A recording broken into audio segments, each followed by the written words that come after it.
This is the dawn of 2024, and I feel like talking about a guy who has been one of the most controversial figures 9 years ago, and he remained controversial since.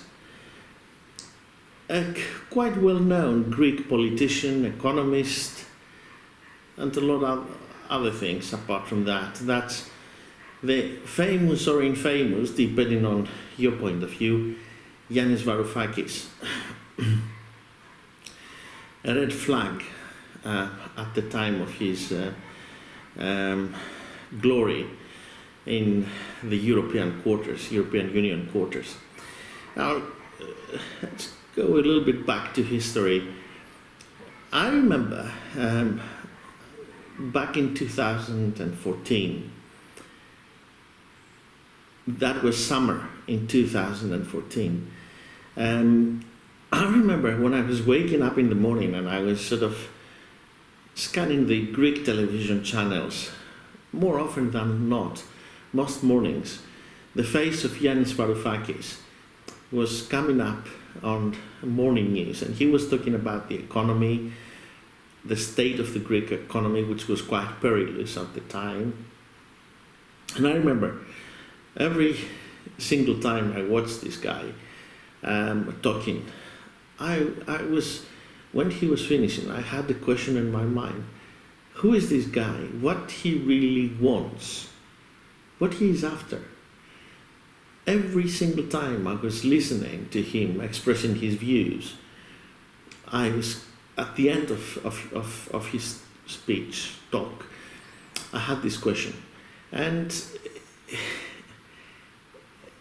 it's interesting in a way, because that remained throughout 2014. That's the time, summer 2014 and then autumn, that the face and name of Yanis Varoufakis became known to the Greek public.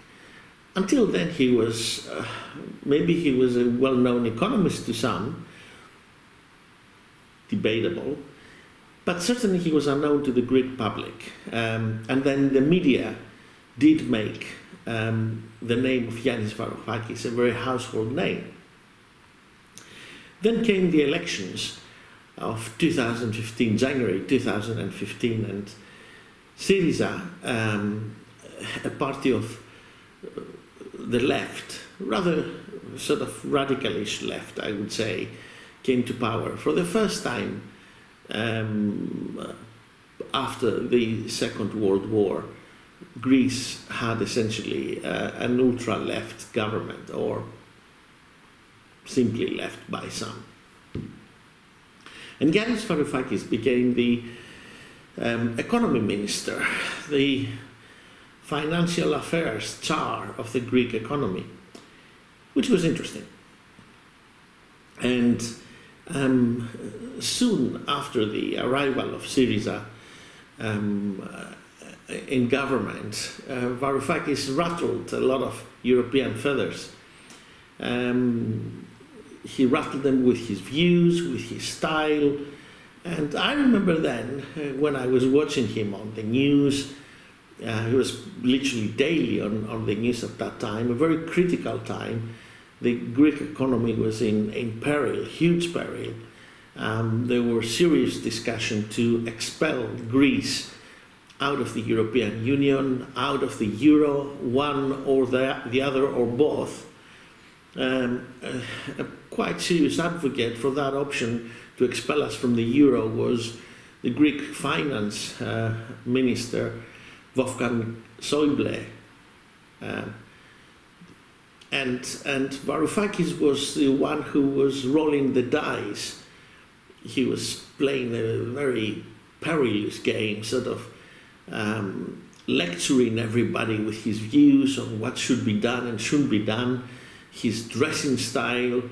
I remember Guardian or one British newspaper described the way he was dressed when he visited Downing Street, that he was dressed like a bouncer, door bouncer in a club, which was actually quite an accurate description of his dress style. He was never wearing a tie like his mentor, the Prime Minister Tsipras. Also, he never wore a tie. And I said, we were hearing some views that were, literally rattling feathers. He clashed not only with Wolfgang Schäuble, but also with Jeroen Dijsselbloem, the Dutch ally of the Schäuble at the time, and practically everybody else. He was laughed at in European quarters. He was partly a subject of irony and dismissal. And frankly, when one was listening to his views, it was more or less a repetition of the same. You didn't know what exactly this guy wanted. What exactly was his view? He wanted the massive debt that Greece has collected over the years to be dismissed. He wanted, the Europeans were asking persistently for a plan, a schedule out of the crisis from Varoufakis, and they got nothing. And that I remember at the time very vividly, that I was a fierce enemy of this guy. I mean, I was thinking, for God's sake, we can't have a charlatan controlling our financial affairs. And, I don't think there were many Greeks who were as hostile to this guy as I was, because I was thinking the country was literally rolled in the dice, and the tantrums that Yanis Varoufakis was throwing to everybody at the time. And then, come February, just a month later after Syriza was in power, Varoufakis refused to take a loan that was pre-arranged before the election of Syriza. There was an installment, I think, of a couple of billion euros. He refused to take it, essentially leading the country to fall off the cliff, because it was a matter of time before the finances of Greece would run out. And then 4 months, down the line of this, what appeared to be a ridiculous brat affair between Varoufakis on one hand and practically everybody on the other, came the famous June 2015, when Varoufakis introduced capital controls to the country and shut the banks. At the time, I was personally, as a resident citizen of Greece, I was affected adversely myself, because I was planning to do something that was obviously completely cancelled. One did not know whether a month later we would be in the euro or not. And that was quite crucial event that finally costed to Syriza the next election, together with other things, but it costed the popular Syriza at the time, up to that time rather, its re-election 4 years later, in 2019, is one of the many things that led to that. And Varoufakis, as I said, was the architect of that. And after he shut the banks and introduced capital controls, he quitted his position as a finance minister and left the Syriza, the party itself, and formed his own party called Merak 25.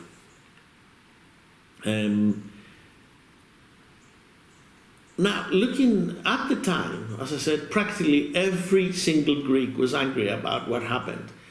Regardless of political affiliation, everybody was taken aback and, was really fuming by the fact that the country has reached the point that you could not go to an ATM and withdraw more than 60 euros per day. But there is a huge but. We have to look to what were the consequences of Varoufakis' actions 9 years later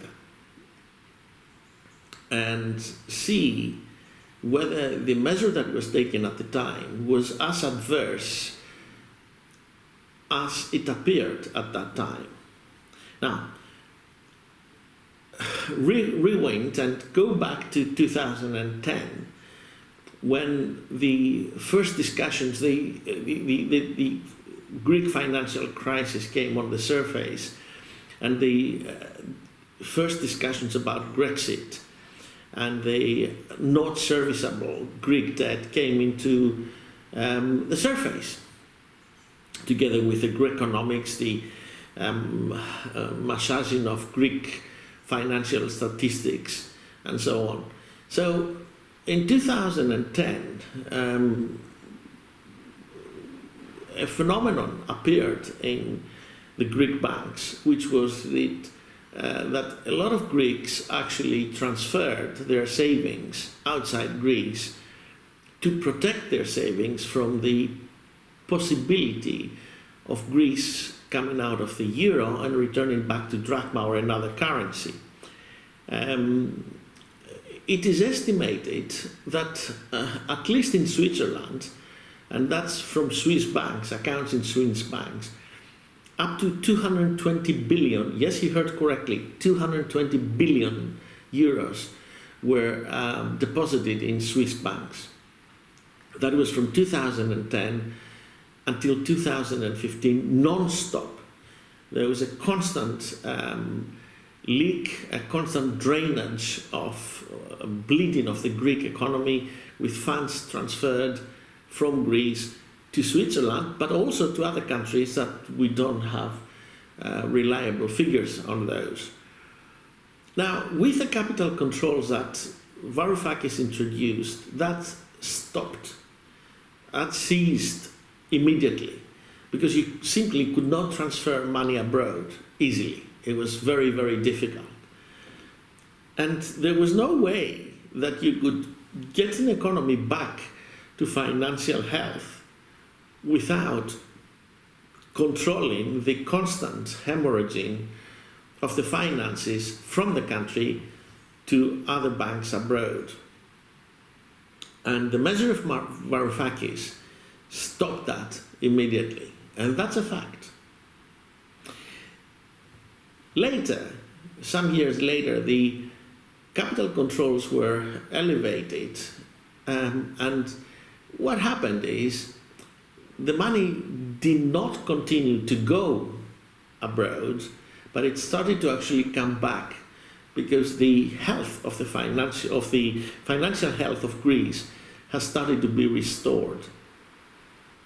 But it was the measure of Varoufakis in 2015, June, that actually stopped the bleeding of the Greek economy. Keep that in mind. The second consequence of the capital controls was this.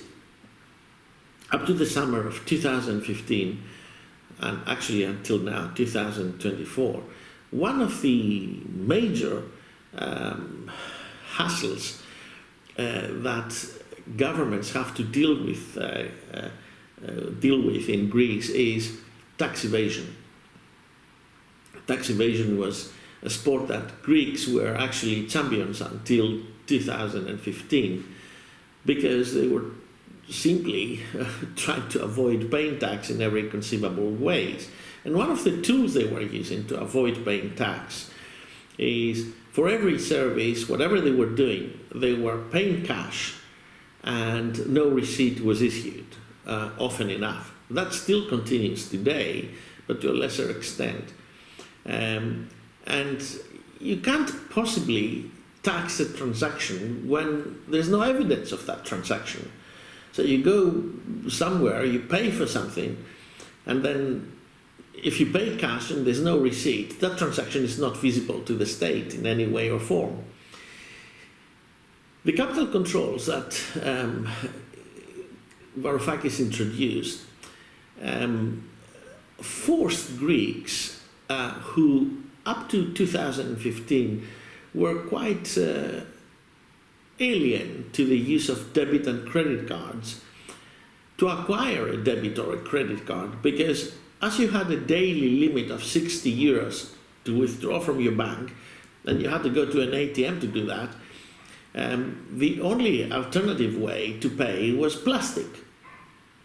So suddenly, the vast majority of the Greek population acquired debit and credit cards, including pensioners and elderly ladies and gentlemen who had to become familiar with the use of the plastic if they were to survive.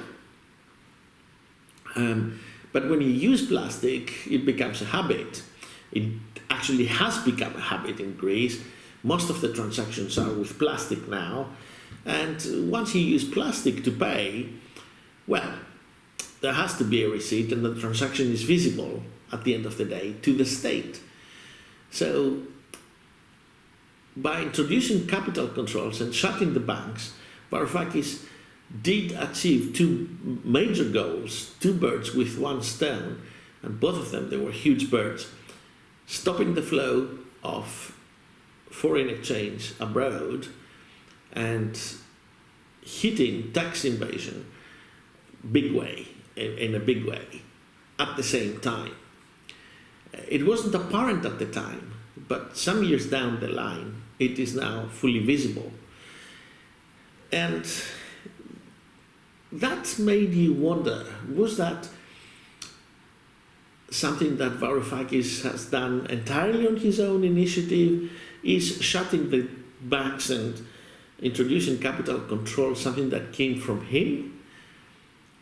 Certainly it was not dictated from the European Union, because he was in constant clash with them. That never stopped.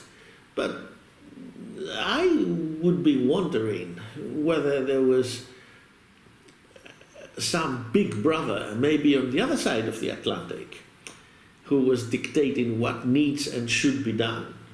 And although Varoufakis has always introduced, up to now, himself as a Marxist, as a leftist, and a very sort of liberal-minded, open-minded leftist Marxist with a bit of anarchic element into his personality and thought, one wonders whether actually that wasn't exactly what happened, if really that was entirely his own initiative, or Varoufakis, as I think, maybe, it's a maybe, I cannot prove it, he was actually listening to some mentors, maybe you could say, or big brother on the other side of the Atlantic, and that big brother was actually protecting the interest of Greece and trying to put the country back into track. Anyway, Varoufakis formed his own party, the Mera 25, and continued. He got into parliament in 2019, and he continued being a politician, although in the fringes, a marginal one, until the latest elections we had in the summer of 2023. And the polls at the time, they were a little bit dubious. On one hand, there was a lot of concern and worry that Syriza would come back to power, would come back to government,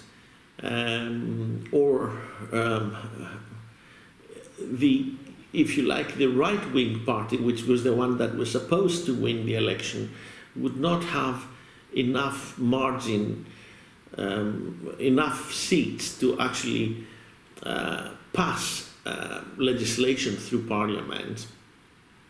That was undermined already by Syriza. While Syriza was in government, they changed the electoral system, and by doing so, they made it very difficult for government to have a comfortable, for any winning party, to have a comfortable majority. And so there was a lot of concern in a lot of circles whether the New Democracy, Mitsotakis party, the current government of Greece, would have a comfortable majority to pass legislation because of the shenanigans that Syriza has introduced while it was government between 2015 and 2019. At the time, the polls were showing that Merat 25, Varoufakis party, would probably just about cross the margin of 4% that is required to enter the Greek parliament. And then, just before the elections that decided what is going to happen, Varoufakis made an announcement that was, to cut a long story short, was saying to Greeks that he would consider, if elected, an alternative currency to the euro, an alternative form of currency to the euro. Some were labeled that announcement and the new currency as Dimitra, the ancient goddess of farming and fertility and production. And anyway, and that actually created havoc in the average Greece's mind, a Greek person's mind. Syriza at the time was trying to flirt hard with Merat 25 to join the two parties, their electoral outcome, electoral percentages, so that they would form a government, although they would probably lose the elections by having all the defeated parties of the left to join forces. They would outnumber the winning party of New Democracy. That was the plan anyway. And Syriza and Alexis Tsipras personally was trying hard to flirt with Merat 25. Merat 25 made it crystal clear they would never work with Tsipras. And then by making this comment about the Dimitra, they completely, that was a bomb, literally, that has exploded. It kept the size of the bomb and the gravity of the announcement was such that Merat 25 stayed out of parliament. It dropped the electoral percentage significantly, but it also did significant damage to Syriza, which dropped to 17% from 32% that it had in the previous elections. So 15, round about 15 percentage units, points down, and many think this was due to Varoufakis' bomb about Dimitra and what would happen to a possible future with Syriza in government again. Now, Yanis Varoufakis, you may like him or you may loathe him, you may, whatever you think of him, is one thing you can't possibly say about Varoufakis. He's not stupid. On the contrary, he's a very, very genius individual. Incredibly genius, perhaps so genius that we can't completely comprehend the level of his intelligence. Anyway, leave that aside for a second, but there's no way on earth that Varoufakis did not know the gravity and the consequences of what he said when he said it about Dimitra currency as an alternative to the euro. He knew very well he was throwing a bomb that would annihilate his own party and would also, at the same time, and most importantly, that was actually, I think, the target, would deprive Syriza from any probability of getting a decent electoral percentage. And he was dead right. He dropped down to 17%. There were other comments that were made by former government ministers of Syriza. It actually acted like dynamite in its foundations. But I think that one from Varoufakis was the most destructive one. And that brings us again to the question, such a genius guy, he knew what he was saying. Why did he say it? Keeping essentially his own party out of parliament and damaging Syriza so much. In my view, that's my view, that again, Varoufakis was serving a purpose. He was actually helping the government of Mitsotakis and the now ruling party of New Democracy to actually have a comfortable majority.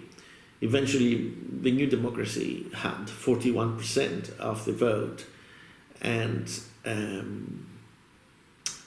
governed with ease and comfort. Greece has now more of a geopolitical strategic value than it had 10, 15 years ago. And in my view, the other side of the Atlantic, when its strong political foundations here in Greece, they didn't want instability and conflict and friction and all that to prevail in the Greek politics, so like Byzantine politics. And Yanis Varoufakis, in my view, has been a major player to all that. So, form your own opinion. Is he a leftist, a Marxist, an independent thinker, as he often proclaims he is? Or there is another side, I wouldn't say sinister. On the contrary, I think that makes Varoufakis perhaps the most important Greek of the last 100 years. That's my view.